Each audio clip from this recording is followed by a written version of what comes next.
"Don't you want to try the coffee I made especially for you, honey?" my husband James asked, smiling in a way that didn't quite reach his eyes. I sat at my sister-in-law Nina's immaculate dining table in her Nashville home, where our extended family gathered every month for brunch. It was the kind of setting that was supposed to feel cozy and warm. Perfectly ironed tablecloth, the scent of freshly baked muffins, the soft hum of light jazz. But the coffee cup in front of me didn't belong in that scene. It had a strange metallic tang that hit my nose before I even brought it close to my lips. Something was wrong. My name's Christina, I'm 29, and if you'd told me 3 years ago that I'd be sitting at a brunch wondering if my husband was trying to poison me, I would have laughed. But after dozens of strange accidents, food poisoning scares, and conveniently timed illnesses, I'd learned to be cautious, especially when Nina was around. She had this unnerving talent for making everything seem innocent while managing to ruin my day.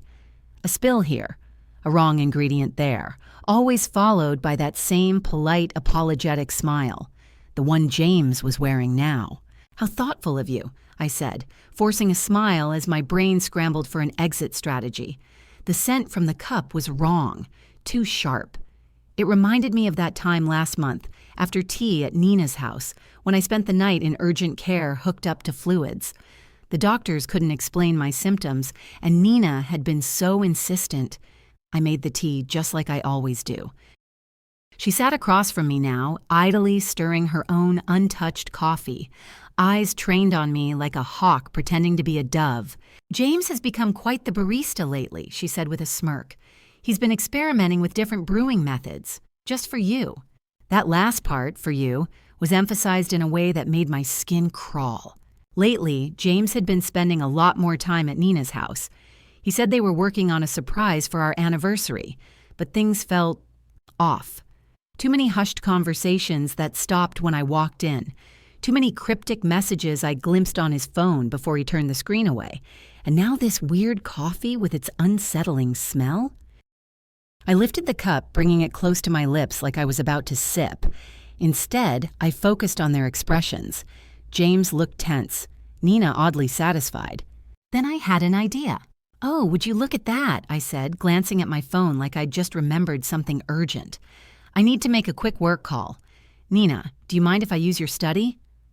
I stood, making a show of reaching across the table. As I passed her place setting, I accidentally stumbled, sending a few napkins flying. In the shuffle, I switched our coffee cups. "I'm so sorry," I gasped, pretending to catch myself on the table. Nina waved me off, her smile tight. "Just try not to break anything in there." "Of course," I said, already on my way. Once inside the study, I cracked the door just enough to see them. Nina lifted the cup, my cup, to her lips. My pulse thundered in my ears. Part of me wanted to burst back in, to scream, to stop her, but I needed to know. I had to know. This wasn't paranoia anymore. Too many nights doubled over in pain. Too many coincidences after meals with them. It had to be intentional. It hadn't always been like this. When I met James 3 years ago at a friend's wedding, he was funny, charming, and attentive. Nina had been the warm, welcoming older sister. She helped plan our wedding, hosted dinners. She even offered to help me land clients when I started my own marketing consultancy. But in hindsight, the red flags were always there. She accidentally spilled wine on my dress at our engagement party, helped with dinner, and somehow my plate always tasted off. One time, I had a mild allergic reaction. She said she must have forgotten I was sensitive to walnuts. Another time, food poisoning. Then came the hospital stay 2 months ago after eating breakfast at their house. The doctors found trace amounts of something odd, but James convinced everyone I must have taken expired medication. From my spot in the doorway, I watched Nina set down the coffee cup. Her hand trembled slightly. "James," she said slowly, her voice shaking, "something's wrong." James looked up. Confusion flickered across his face, then horror. He shot out of his chair, knocking it over. "Nina, what's happening?" he asked, his voice cracking. She clutched the edge of the table, trying to stand, but her knees buckled. "James," she gasped, "what did you put in that coffee?" I stepped out of the study, phone in hand, already recording. My voice was calm, but every nerve in my body was on edge. "That wasn't supposed to be your cup," James whispered. But the room had gone so silent. Every word carried. Nina's face twisted as another wave of nausea hit her. "Call an ambulance," she begged. "Please, I can't." I didn't hesitate. 911, what's your emergency?" the dispatcher asked. "Yes, we need an ambulance at 1542 Maple Grove Drive. My sister-in-law is having a severe reaction to something in her coffee. She's conscious but experiencing tremors." As I stayed on the line, James crouched beside Nina, panic written all over his face. I met Nina's eyes. Gone was her usual smugness. All I saw now was fear. "You switched," she gasped. "You knew." "Yes, I knew," I said, my voice flat. James was pacing now, muttering, trying to make sense of it. "That wasn't supposed to... it was only supposed to make her sick. Just sick enough to miss the board meeting next week." Nina's head snapped toward him. "You said it wouldn't be traced." I blinked. The board meeting. The one where I was scheduled to present my pitch to a major client, one Nina had been gunning for at her firm. "Wait," I said slowly. "This was about the Johnson account?" "You weren't supposed to go," Nina spat through clenched teeth. "The tea was supposed to keep you home, but you went anyway. You got the deal." James said, "He said we just needed to make them think you weren't reliable." Sirens wailed in the distance, growing louder. James stood up, stepping back. "Stop talking," he snapped. "You don't know what you're saying." "Oh, I know exactly what I'm saying," Nina shot back. "We've been planning this for months. Ever since you started outshining me in front of every client." The paramedics burst in through the front door. I stepped aside. "I'll ride with her," I told them calmly. "She'll need proper treatment." James looked at me like a man realizing his world had just ended. I met his eyes one last time. The emergency room at Nashville General was a chaotic blur of flashing lights and urgent voices, but I was calm. Too calm, maybe. I sat in the waiting area just outside the treatment wing, clutching my phone tightly, the recording from brunch playing on repeat in my mind. Nina's voice, panicked, cracking, confessing everything in front of James. "You switched. You knew." That sentence echoed louder than the sirens ever had. I kept replaying her words not because I needed confirmation, but because it reminded me I hadn't imagined any of it. I wasn't paranoid. I wasn't dramatic. I had been right. "Family of Nina Anderson?" a nurse called from the double doors. I stood immediately. "I'm her sister-in-law." The nurse gave a tight professional smile. "She's stable for now, but the doctors found some concerning substances in her system. Dr. Phillips would like to speak with you." Inside Nina's room, machines beeped softly. Her face was pale, sweat glistening on her forehead. She looked nothing like the woman who'd been so smug just hours ago. A tall woman with streaks of gray in her tied-back hair turned to greet me. "Mrs. Bennett, I'm Dr. Phillips. Can we speak privately for a moment?" "Of course," I said, stepping into the hallway with her. "She's lucky she didn't drink more," Dr. Phillips said, glancing down at the tablet in her hand. "The compound we found isn't something you'd expect to find in household items. It's used in clinical pharmaceutical trials, very controlled. This wasn't a kitchen accident." Just then, James appeared at the far end of the hallway. His hair was disheveled, shirt untucked. He looked like he'd seen a ghost, and maybe he had. He froze when he heard Dr. Phillips' last sentence. "Christina," he said, approaching, hands up like he was walking into a hostage situation. "Just, please let me explain." Dr. Phillips instinctively reached for the nurse call button. "Security to room 412, please." Wait, James stammered. "It's all a misunderstanding. Nina..." She was confused. She didn't mean what she said. I didn't flinch. Instead, I pulled up the messages I had forwarded from his phone last week, the ones where he and Nina discussed needing her out of commission before the Henderson pitch. So these texts about making sure I'd be too sick to present next Friday, that was just, what, friendly advice? His face went gray. "You went through my phone?" he asked. "After I found those unlabeled vials in your desk drawer? You're damn right I did." Dr. Phillips raised an eyebrow. What kind of vials? Small bottles, clinical labels. I didn't recognize the names, so I took pictures. I can show you. The security guards arrived just as I handed my phone to Dr. Phillips. James raised his hand, still trying to backpedal. Okay, yes, we used something, but it was just to make you sick for a day or two. That's all. You were working too hard, you never slowed down. By poisoning me. He didn't answer. Dr. Phillips looked up from my phone. We'll need to run some comparative tests with your prior hospital records, Mrs. Bennett. If the same substance was found, this could be part of a larger pattern. James took a step back, his mouth open like he wanted to say something else, but he stayed silent. Inside Nina's room, I could see her eyes tracking the scene through the window. She looked scared, more scared than she ever had. Her facade had finally cracked, and she knew it. Detective Mendoza arrived within the hour. She didn't waste time. I specialize in domestic abuse and intimate partner crimes, she told me after I gave my initial statement.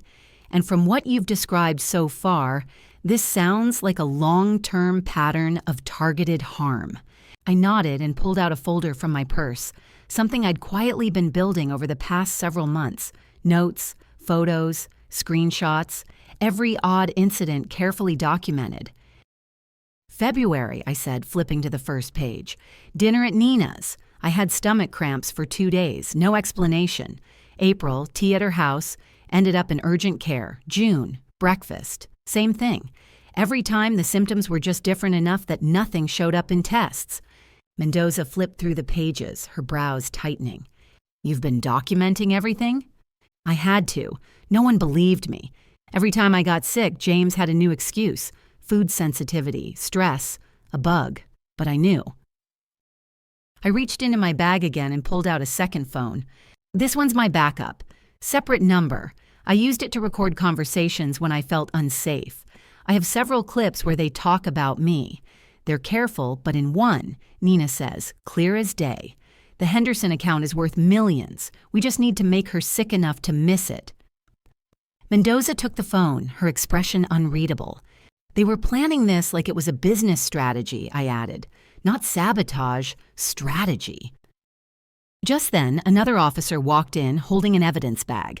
We searched Mr. Bennett's office at the Anderson firm, he said. Found these. Inside the bag were 3 small vials with pharmaceutical labels, clinical notes attached in James's handwriting, dosages, observations, reactions. I felt my knees go weak. You were tracking how sick I got, I asked, barely able to process it. Dr. Phillips returned, holding a printed toxicology report. The compound in Nina's blood is the same one from Mrs. Bennett's past hospital visits, she confirmed. But this time, the concentration was much higher. How high? Mendoza asked. High enough that if Mrs. Bennett had consumed the coffee this morning, the outcome could have been fatal. I turned back toward Nina's room. She looked smaller now, swallowed by hospital blankets and her own guilt. You were going to kill me, I said aloud, not to anyone in particular. For an account, for a pitch. Mendoza nodded to her team. We'll need warrants for their homes, both of them, and I want both phones in evidence bags. She turned to me. You've done everything right, Mrs. Bennett. Your documentation, your recordings, your instincts. This may have saved your life. I didn't feel victorious. I felt numb. Outside, James was sitting on a bench in the hallway, hands in his lap, staring at nothing. A security guard stood nearby. He didn't even look up when they cuffed him. Back in Nina's room, the doctor read the final toxicology details aloud to her. This isn't just about making someone sick. It's targeted, repeated poisoning. You've been increasing the dosage every time, hoping she'd collapse before a major meeting. You wanted to sabotage her professionally and physically. Nina's voice was hoarse. It wasn't supposed to go this far. But it did, I said, stepping toward her bed. Every time I got sick, you watched, took notes, adjusted, like I was part of some twisted science project. She looked away. Detective Mendoza turned to me. Are you ready to make your formal statement? I nodded. Yes, I'm ready. The courtroom was colder than I expected, not just in temperature, but in feeling, sterile, calculated, impersonal. I sat on the witness bench, hands folded tightly in my lap, heart pounding but steady. 3 weeks. That's how long the trial lasted, though it felt like a lifetime. James and Nina sat at the defense table, side by side but light years apart in expression. James looked like a hollow version of the man I married, unable to meet my eyes. Nina, on the other hand, seemed trapped in a state of denial, her polished exterior slowly breaking down with every day of testimony. No designer outfit or forced smile could hide what she'd done. The prosecution's case was airtight. Every piece of evidence carefully laid out, every fact backed by timelines, expert opinions, and my own meticulous documentation. The jury listened closely as the forensic toxicologist explained the compounds found in Nina's system the day of the brunch, and how those same compounds had been present in lower doses in my previous medical visits. But the turning point came when Dr. Phillips took the stand. "We found a distinct pattern," she explained, flipping through test results displayed on the courtroom screen. The same substance appeared 3 times in Mrs. Bennett's blood work. Each time, the concentration increased. If she had consumed the coffee presented to her that morning, it's very likely she would have suffered cardiac arrest. There was a gasp from someone in the gallery. I didn't turn around. I kept my eyes forward, watching the jurors as they absorbed the gravity of it all. The pharmaceutical company James had sourced the toxins from also provided a representative. He confirmed that the compounds were not available to the public and were obtained illegally by a lab assistant who happened to be an old college buddy of James's. That friend was arrested too, another domino in a long, twisted chain. Then came the messages, the texts, the emails, the voice recordings. The prosecution played a clip of Nina's voice, caught clearly on one of my backup recordings. "The Henderson account is worth millions, James. You think I'm going to just hand it over to her? No, we just need her to be too sick to show up, that's it." Then James' reply, "I've got something stronger. She won't make it to that meeting." The room was dead silent. Every juror turned to look at them. Nina with her eyes cast down, James shaking his head slowly, as if he still didn't understand how this was all real. The prosecutor's closing statement tied it together perfectly. These weren't random acts of carelessness. This was calculated. Over time, they increased dosages, tracked symptoms, and discussed outcomes. This was an attempt not only to sabotage Mrs. Bennett's career, but to remove her permanently, for money, for ego, for professional envy. These were acts of cruelty wrapped in the guise of family. The judge's voice was calm but final when the verdict was read. On the charge of attempted murder in the first degree, guilty. On the charge of conspiracy to commit bodily harm, guilty. On all counts, guilty. The courtroom didn't erupt. There was no dramatic outburst, no gasp of surprise, just silence, the kind that comes when justice finally lands after a long, brutal fall. I watched as the bailiffs cuffed James and Nina, leading them out the side door. Nina's eyes locked on mine for just a moment, pleading almost, but I didn't flinch. I wasn't the same woman who used to second-guess every instinct, who made excuses for her husband, who doubted herself. That version of me had died long before this trial. A year passed. I stood behind a podium at the Nashville Business Leaders Conference, lights beaming down on me as I delivered the keynote address, a surreal moment. This was the kind of event Nina used to attend, where deals were made over cocktails and reputation was everything. The irony wasn't lost on me. "The truth," I said to the crowd, "is that success isn't just about how well you pitch or how many clients you land. It's about integrity, about building real relationships based on trust." The room was silent, listening closely. "And sometimes," I continued, "the people trying hardest to pull you down are the ones standing closest to you." A few nods rippled through the audience. But when you survive betrayal, when you get through it with your head held high, you don't just recover, you rise. Higher than before, stronger than before. After the speech, I was swarmed by attendees. Some asked about my strategy for building client loyalty. Others wanted to talk about the emotional side, how I'd coped, how I hadn't let it break me. A young woman approached, no older than 25, eyes bright with determination. "How did you get through it?" she asked. "How did you stay calm?" I smiled gently. I didn't always feel calm, I admitted, but I focused on what I could control. I documented everything. I listened to my gut, and I remembered who I was before they tried to take that from me. Later that evening, I got an email from the Henderson client, the one Nina and James had tried so desperately to sabotage. They were renewing their contract for another 3 years. I closed the laptop and let out a slow breath. The local paper had run a small article that morning about the start of James and Nina's prison sentences. I didn't read it. I didn't need to. I already knew how that chapter ended. Instead, I turned back to my latest project proposal, one that would take me and my firm to the next level. Because the best revenge wasn't about retribution. It was about moving forward and thriving. 6 months later, life looked very different. I'd moved into a new townhouse across the river, bright, open, quiet. My mornings were no longer filled with stomach aches and second-guessing every bite of breakfast. Now they started with real coffee, made by my own hand, and a sense of peace I hadn't known in years. I'd also brought on 2 junior associates at my marketing firm, expanding the business faster than I ever thought possible.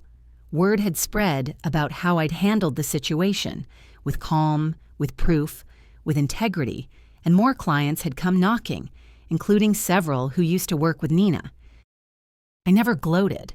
I didn't need to. One day, I received a certified letter from the state correctional facility. James had written me a letter. The return address made my stomach knot, but curiosity won. I opened it, carefully unfolding the neatly written note. "Christina, I don't expect you to forgive me, but I want you to know I'm sorry. I didn't think it would go that far. Nina pushed things, but I let it happen. I let her convince me you were the problem, that your success meant our failure. I see it now, all of it. I hope someday you'll find it in your heart to at least understand. James." I didn't respond. There was nothing to say. Whatever he claimed now, the truth was simple. He had watched me suffer again and again and done nothing. Worse, he had helped. He chose ambition over love, envy over partnership. And that wasn't something you explain away. A few weeks later, Detective Mendoza called. We'd stayed loosely in touch. She said she liked seeing a case all the way through. "I thought you'd want to know," she said. "Nina's officially been denied early release. Her appeal was rejected unanimously." I didn't feel triumphant, I just nodded. "Thank you for telling me." She's trying to argue diminished responsibility, that she was under psychological strain. But with the documentation you provided and that recording, there's no gray area. There really wasn't. They had made a choice, over and over again. And I had too. One morning, I was invited to speak at a university business ethics class. The professor had followed my story and thought I could offer his students a real-world perspective. I hesitated at first, but then I thought, why not? I stood in front of a packed lecture hall watching young, eager faces stare back at me. They reminded me of myself before everything. "I'm not here to talk about marketing strategy," I began. "I'm here to talk about trust, about how easily it's broken, and how dangerous people can be when they feel entitled to your success." I told them the story, condensed, of course. I left out the blood tests and the vomit and the long, sleepless nights, wondering if I was imagining things. But I didn't sugarcoat the betrayal. A student raised her hand. "What was the hardest part?" "The loneliness," I said honestly. "When the people hurting you are the same ones everyone else trusts. You feel crazy. You feel wrong. You doubt yourself. But your gut is rarely wrong." Another hand. "Would you do anything differently?" I would have started documenting sooner, and I would have trusted myself more. Later that night, I stood in front of my bathroom mirror, wiping off makeup, thinking about how far I'd come. I wasn't just surviving anymore. I was building something real, something mine. And yet, there were still moments when the past snuck up behind me. when I'd reach for a coffee cup and pause, just for a second, or when I'd smell something metallic and feel the hairs on my neck stand up. But those moments passed, because I had the truth, I had my life back. I even had the Henderson account, which had since grown into $1 million portfolio of national clients. My team was thriving, my reputation solid. The people who once tried to drag me down, behind bars, facing the consequences of their choices. One night, while reviewing quarterly projections, I received a call from a private number. I let it go to voicemail, then listened. "Hey, Christina, it's Nina. I know I shouldn't be calling. I'm not even supposed to have a phone, but I needed to hear your voice.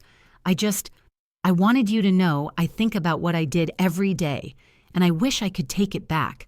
I wish..." Delete. Nope. Closure didn't require a final conversation.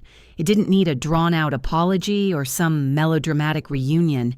It came from knowing the truth, from reclaiming your power, from walking into a room, head held high, knowing you survived. The following week, I had dinner with a few clients at one of Nashville's top rooftop restaurants. One of them, a woman named Dana, leaned over the table. "I remember when all that drama with Nina and James went down," she said. "I didn't know what to believe at the time. But the way you handled it, grace under pressure. That's why we signed with you."